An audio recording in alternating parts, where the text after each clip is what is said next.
So here we can see the grid-like system at the bottom of the microdrive base, of which the 30-gauge cannula will be inserted. Thread a piece of music wire through the 30-gauge cannula once again.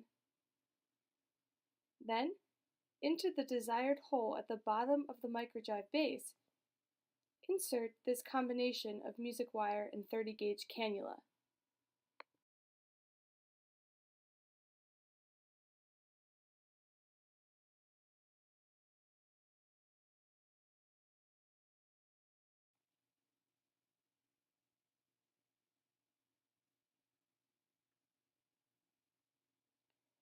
At this point, you'll want to push up the music wire from the bottom such that it is well sticking out of the 30-gauge cannula that is inside the microdrive base.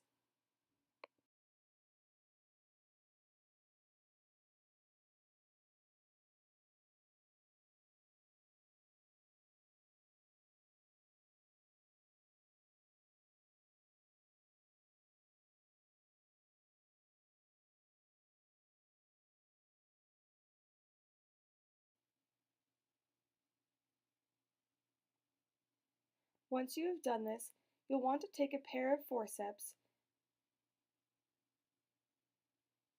and guide the music wire into the inner tube of holes.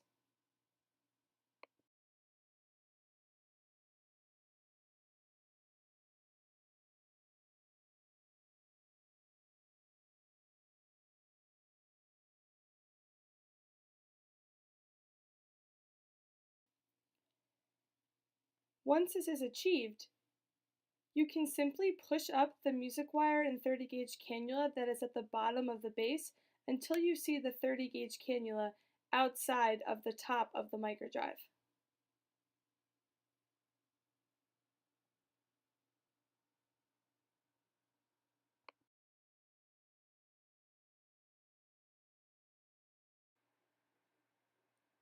The music wire can then be removed from inside the 30-gauge cannula. Be careful, however, because you don't want to accidentally pull out the 30-gauge cannula in this process, otherwise you will have to reinsert again.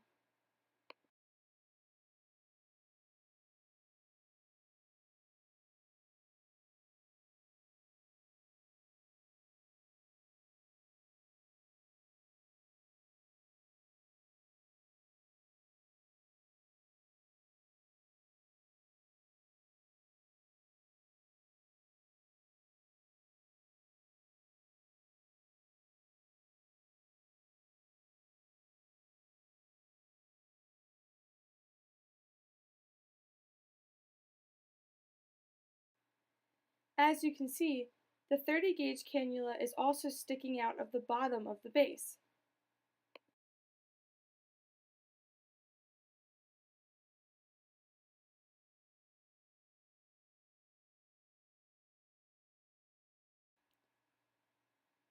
What you'll want to do next is take the mini ruler again and measure how far out the cannula is sticking out from the bottom of the base.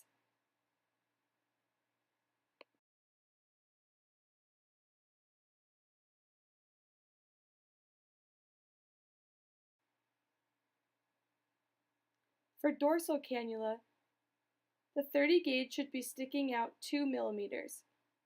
For ventral cannula, the 30 gauge should be sticking out 3 millimeters. Here is a great example of how you should insert one side at a time. Whether it is dorsal or ventral does not matter, but this ultimately makes it a lot easier to keep track of where you are at the grid system in the bottom of the base. Be sure that the cannula sticking out are all uniform and parallel to one another.